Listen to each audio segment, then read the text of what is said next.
Assalamualaikum warahmatullahi wabarakatuh. Saya Fatimatun Zahra Putih. Di sini saya akan menjelaskan tentang anak cerebral palsy dengan mata kuliah perspektif pendidikan dan pembelajaran anak tunadaksa.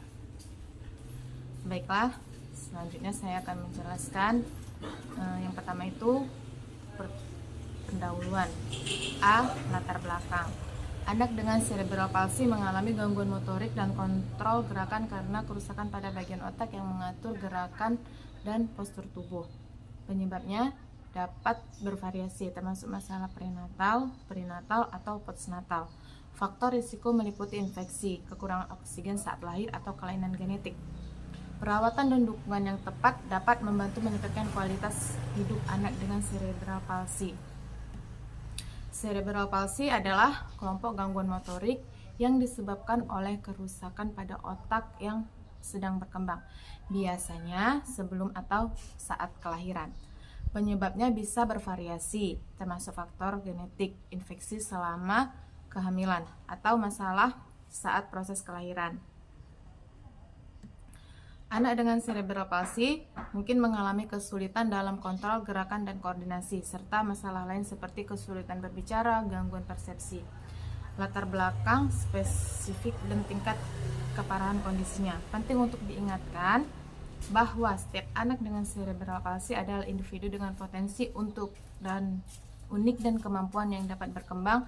Perawatan dan dukungan yang tepat dapat membantu meningkatkan kualitas hidup mereka. Yang kedua itu tinjauan teori. Cerebral palsy adalah gangguan pergerakan dan koordinasi otot yang disebabkan oleh kerusakan pada bagian otak yang mengontrol gerakan. Faktor risiko melibatkan kehamilan, kelahiran, atau pasca kelahiran. Tujuan teoritis dapat mencakup penyebab dan risiko, menjelaskan faktor-faktor yang dapat menyebabkan kerusakan pada otak selama kehamilan, kelahiran, atau pasca kelahiran.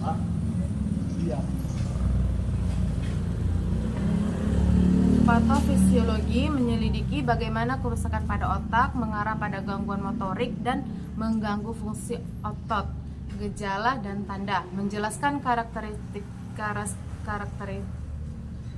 fisik dan otot atau masalah koordinasi.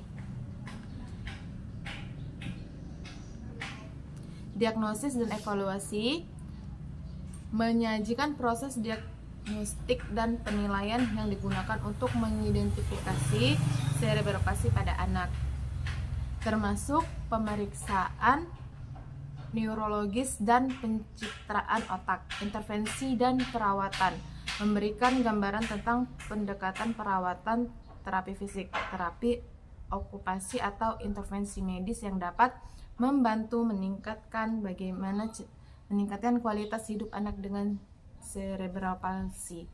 Dampak pada kehidupan sehari-hari. Membahas bagaimana cerebral palsy mempengaruhi kehidupan sehari-hari anak, termasuk pendidikan, interaksi sosial, dan kemandirian. Perkembangan dan prognosis menyajikan informasi tentang perkembangan anak dengan cerebral palsy dari masa kecil hingga dewasa, serta perkiraan prognosis mereka. Penting untuk diketahui bahwa setiap individu dengan cerebral palsy memiliki pengalaman yang unik dan pendekatan perawatan harus disesuaikan dengan kebutuhan spesifik mereka. Yang ketiga itu hasil dan pembahasan. Anak dengan cerebral palsy menghadapi tantangan motorik dan perkembangan. Intervensi melibatkan terapi fisik, okupasi, dan bicara untuk meningkatkan keterampilan motorik dan komunikasi.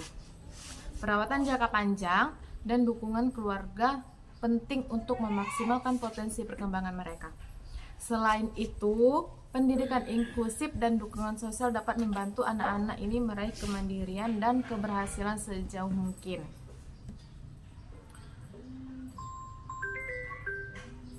Yang selanjutnya, kesimpulan dan saran. Kesimpulan, cerebral palsy adalah kelompok gangguan gerakan atau postur yang disebabkan oleh kerusakan pada otak yang sedang berkembang.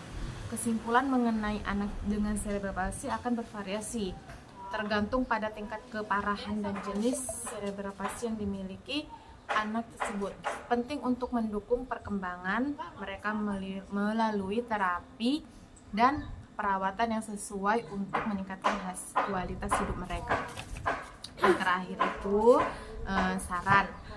Saya bukan ahli medis.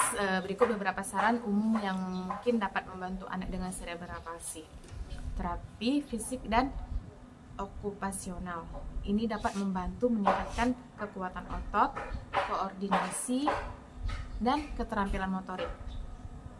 Bantuan medis, konsultasikan dengan dokter untuk perawatan medis yang sesuai dan alat bantu yang mungkin diperlukan. Dukungan pendidikan, pastikan anak mendapatkan dukungan pendidikan yang sesuai dengan kebutuhan mereka. Latihan rutin, melibatkan anak dalam latihan rutin dapat membantu mempertahankan dan meningkatkan kemampuan fisiknya. Dukungan psikologis, berikan dukungan emosional dan psikologis untuk membantu anak mengatasi tantangan yang dihadapi. Diet sehat, pastikan anak mendapatkan nutrisi yang cukup mendukung pertumbuhan dan perkembangannya. Selanjutnya, dukungan dan keterlibatan keluarga sangat penting. Menciptakan lingkungan yang mendukung perkembangan